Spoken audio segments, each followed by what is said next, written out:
From the beginning, I was a low-key person, but for my high school reunion, I decided to go all out with my makeup. To my dismay, no one even remembered me. "Excuse me, who are you?" Susan asked. She had been dabbling in amateur modeling since our school days. "Wow, you're so caked up I couldn't even recognize you." Incredibly, Susan splashed her cup of water on my face. With my makeup ruined, I suddenly felt exposed as if a spell had been broken. Just then, I heard murmurs from my classmates. "Wait, are you?" "Yes, I'm not the same person I used to be.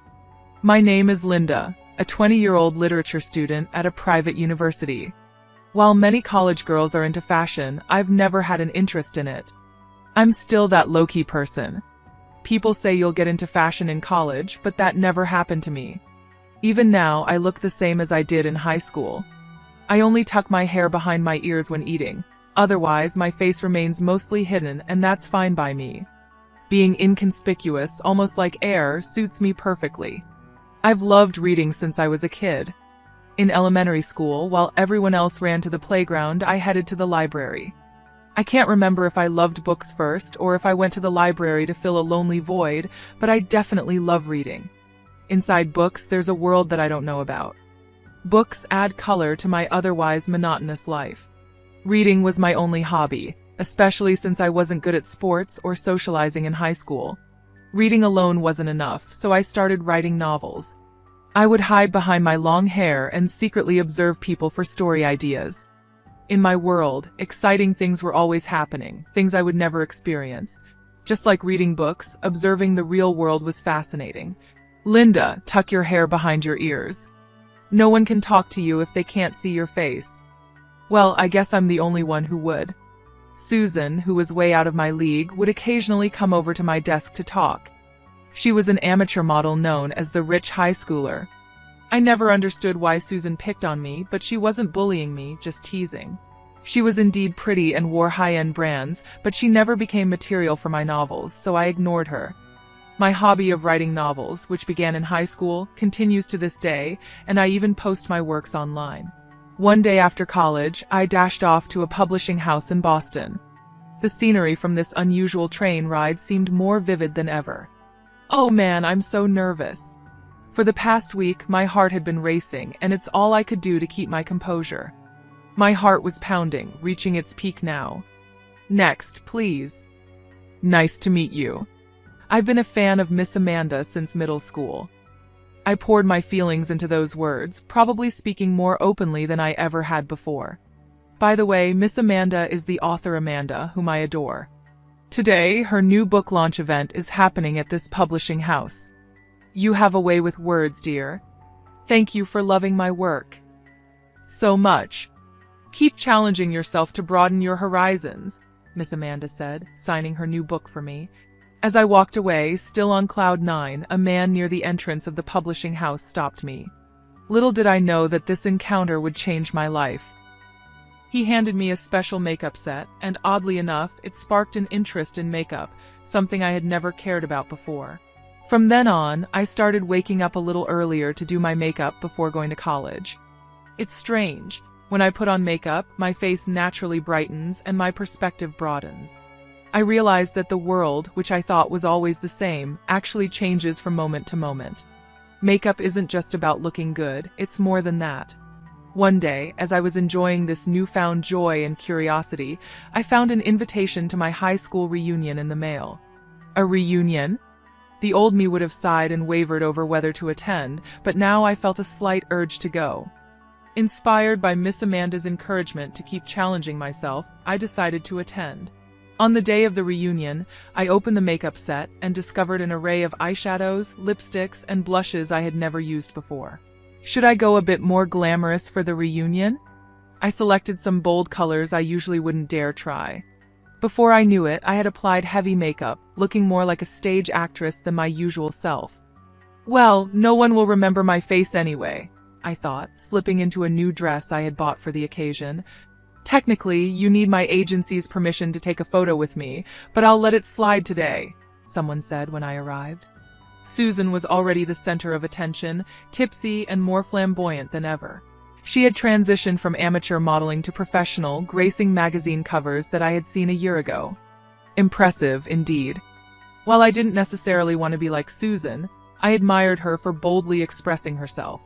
As for me, people who passed by barely acknowledged me, clearly not remembering who I was.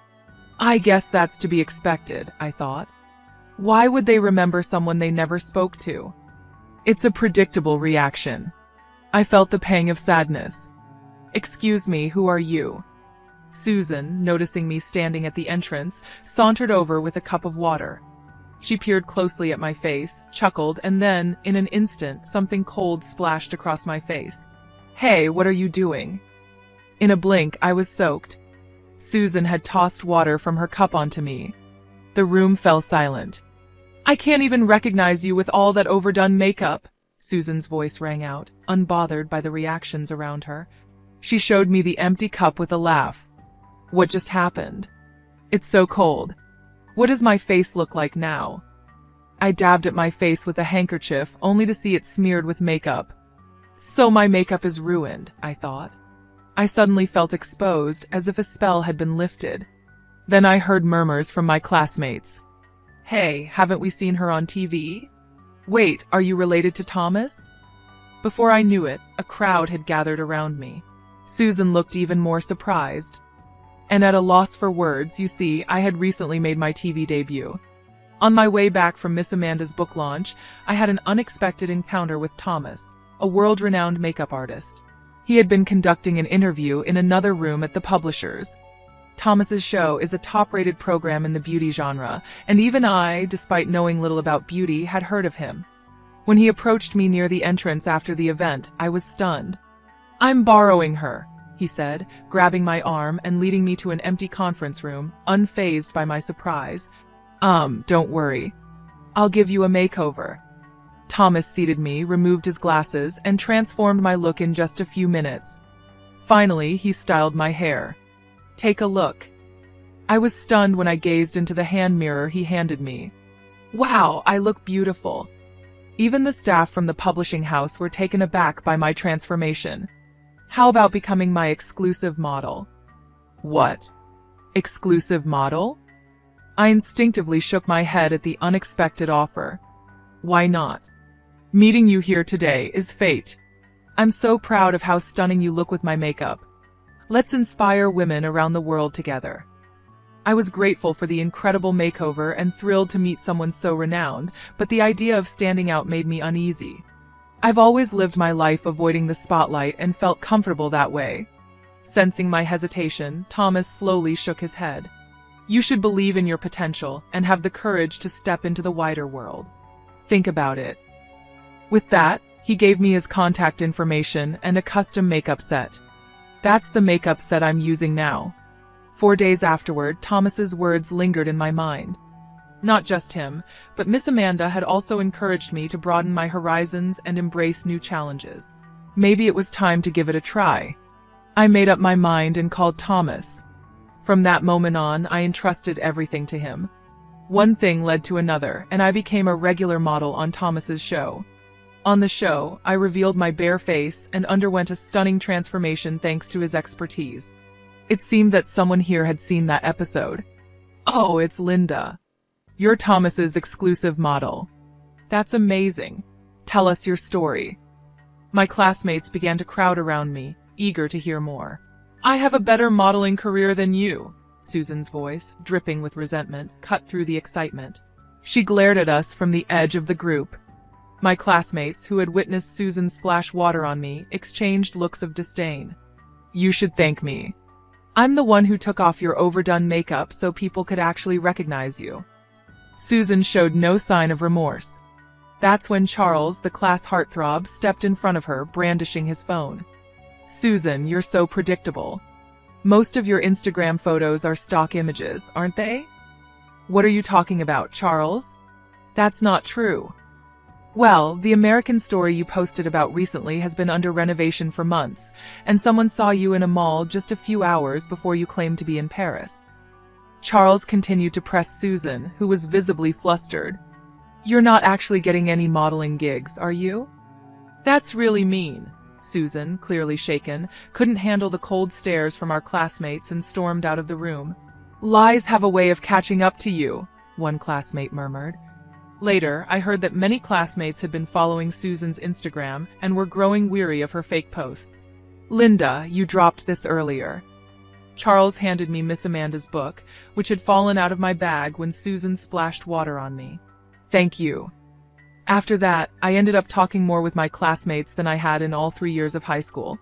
Engaging with the people around me wasn't as difficult as I had imagined. Everyone has their own thoughts, ways of living, and uncertainties.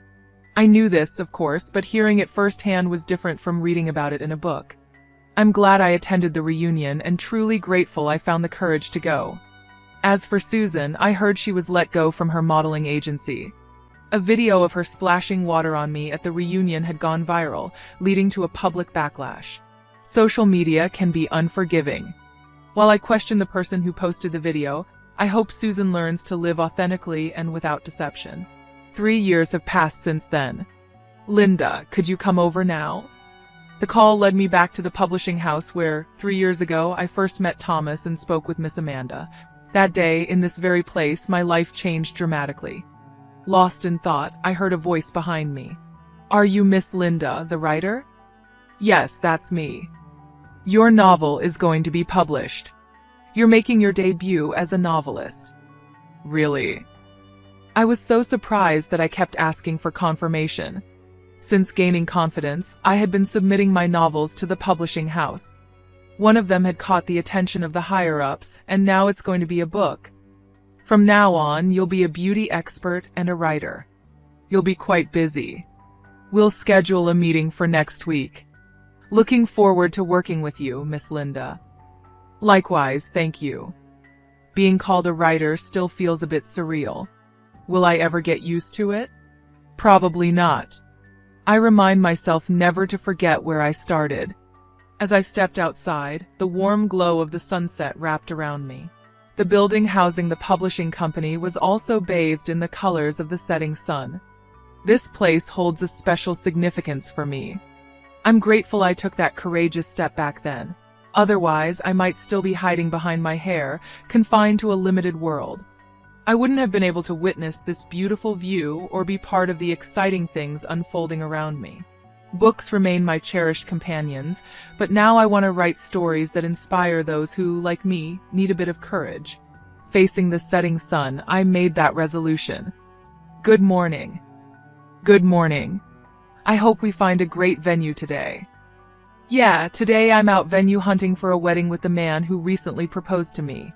Charles, whom I reconnected with at the reunion 3 years ago. He's the one who picked up the book I had dropped. Since then, we've stayed in touch and discovered a shared love for reading, especially Miss Amanda's books. Charles, once the class heartthrob, turned out to be someone I truly connect with. Being with him makes my heart race. The world around me seems brighter, and I feel completely at ease. New emotions are stirring within me. Found another idea for a novel, haven't you? Charles teased, peering at me with a knowing smile. You noticed.